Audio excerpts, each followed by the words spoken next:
Fala pessoal, tudo bem? Pessoal, eu falei no vídeo anterior sobre o projeto de lei não, sobre a iniciativa do Donald Trump de querer criar um Ministério da Fé. Para que eu não sei. Teve até um rapaz aí, alguns comentários aí que falaram que é para proteger os cristãos da cultura woke, daquelas pessoas que zombam de Jesus no carnaval, não sei o que, etc e tal.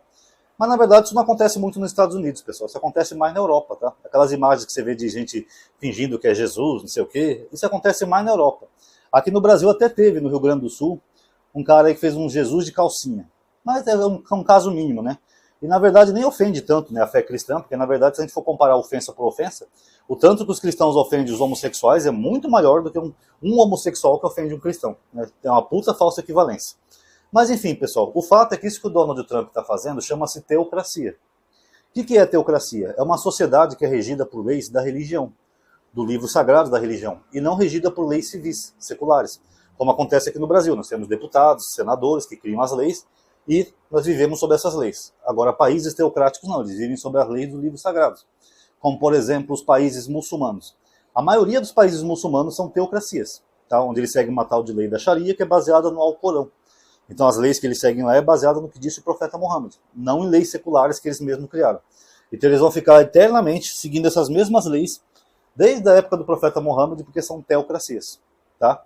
Agora, a Europa cristã também já foi teocrática. Para quem não sabe, a Europa era cheia de monarquias teocráticas, onde a igreja tinha um poder absoluto. Não tinha essa separação entre igreja e Estado.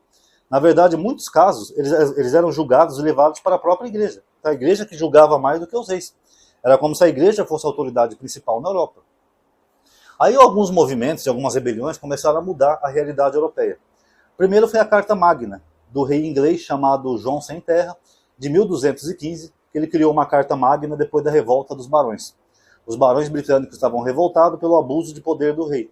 Abuso de poder político, econômico, essas coisas. Por exemplo, o rei queria fazer uma guerra contra outro país. Aí ele aumentava os impostos da nobreza, que atingia os barões, para poder financiar essa guerra. Então os barões já estavam cansados disso. Aí eles foram para as ruas de Londres protestar, surgiu a revolta dos barões, e o rei teve que ceder. Ele acabou criando essa carta, que tirava um pouco o poder da monarquia e dava mais poder para outros setores da sociedade. Como, por exemplo, o rei tinha que governar com um conselho. Então o rei não podia ter mais aquele poder absoluto. Eu quero criar um imposto novo. Não. Ele só poderia criar um imposto novo se fosse aprovado pelo conselho.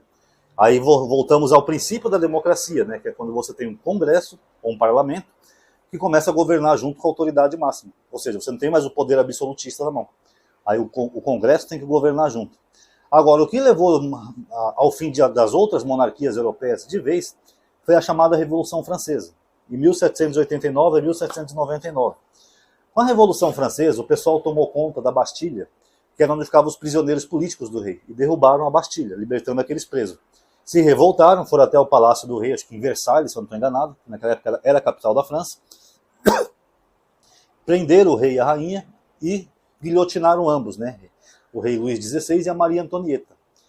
E logo depois disso veio a era napoleônica na França, né? O irônico é que veio uma ditadura depois, mas enfim. Mas essa Revolução Francesa assustou as monarquias europeias, porque eles perceberam pela primeira vez que o povo é a maioria. Se o povo quiser, o povo tira qualquer governante do poder. O povo vai para as ruas, protesta, toma em armas, tira. Nem o exército consegue conter o povo. Porque se o exército fosse matar o povo, não ia ter mais ninguém da população no país. Quem é que ia plantar, colher, trabalhar, fazer as coisas? Então, os europeus ficaram assustados com isso. Aí, por causa disso, as monarquias europeias foram enfraquecidas. Elas começaram a fazer que nem na Inglaterra, a criar seus parlamentos, né, representantes através do povo. É o que nós chamamos de o retorno da democracia. A democracia começa lá com os gregos, tal, não sei o quê, e depois retornou desse jeito na Europa. E com o retorno da democracia veio a laicidade dos estados, onde a igreja não podia ter mais participação nos estados. Ou seja, a igreja é a igreja, o estado é o estado. A igreja faz o que quiser dentro da igreja, mas não se mete nos assuntos de estado. E esse sistema tem sido bom, pessoal. Tem sido muito bom para a humanidade. Agora, o problema é que os religiosos, eles sempre querem retornar ao poder, tá? Eles sempre vão dar um jeito de tentar manipular para voltar ao poder. Aqui no Brasil, nós chamamos isso de teologia do domínio. Que alguns pastores, como Edir Macedo, ele não quer só ter uma igreja grande. Ele quer ter o poder político de Brasília na mão.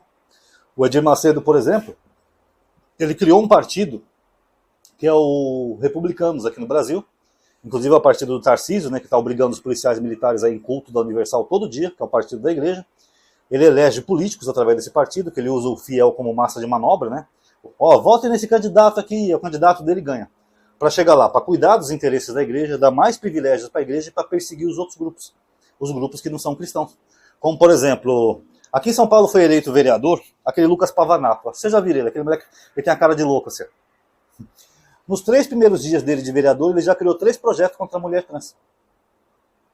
O Chupetinho ainda parabenizou ele, falou, parabéns, continue na luta porque nós somos perseguidos. Eu digo, o quê? Você veste uma peruca loira para ofender mulher trans. Você demoniza mulher trans, cria leis para combater mulher trans. E vocês que são os perseguidos? Viu? Isso é teocracia. São crentes no poder. Só que aqui no Brasil é chamado de teologia de domínio. Para que eles elegem uma bancada gospel em Brasília, hein, pessoal? É só para cuidar dos interesses da igreja, que a igreja já quer tudo de graça, não quer pagar imposto de nada. Daqui a pouco nem uma Coca-Cola eles vão querer pagar imposto, vai chegar no bar, me vê uma Coca-Cola. Tá, é R$7. Não, eu sou pastor, você tem que tirar um imposto para mim. Daqui a pouco vai chegar nesse ponto ridículo. E para perseguir as minorias que eles não gostam, como gays, comunistas, trans. É só para isso que a bancada gospel serve no Brasil. Tanto que eu já falei aqui para vocês que isso é uma matéria da Folha, falando que a bancada gospel é a mais inexpressiva, a mais ausente e a mais corrupta de Brasília. Não faz nada para os brasileiros. E é por isso que é importante vocês terem ciência disso, pessoal, que enquanto as pessoas continuam votando em pastores e crentes, o Brasil pode no futuro sim voltar a ser uma teocracia. Nós já tivemos um presidente que escolhia ministro por ser terrivelmente evangélico. Imagina se esse presidente voltar ao poder, ele vai fazer que nem o Trump, vai querer criar o Ministério do Cristianismo no Brasil.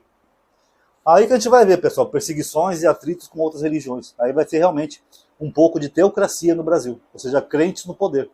E só para finalizar o vídeo, pessoal, eu não tenho nada contra a fé religiosa de ninguém, tá? Mas o problema de crentes no poder, além dessas perseguições que eles fazem a minorias, é a questão da anticiência. Crentes são completamente anticiências, tá? Eles não aceitam a ciência por causa da Bíblia, que é o livro sagrado deles. Alguns acham que a Terra é plana, que não sei o quê, tudo por causa do livro sagrado. E nós vimos como foi ter um presidente desse jeito no poder, né? Se negando a comprar vacina e querendo empurrar cloroquina goela abaixo das pessoas. O Brasil foi o segundo país com mais mortes no mundo por coronavírus. E nem é o país mais populoso do mundo, pessoal.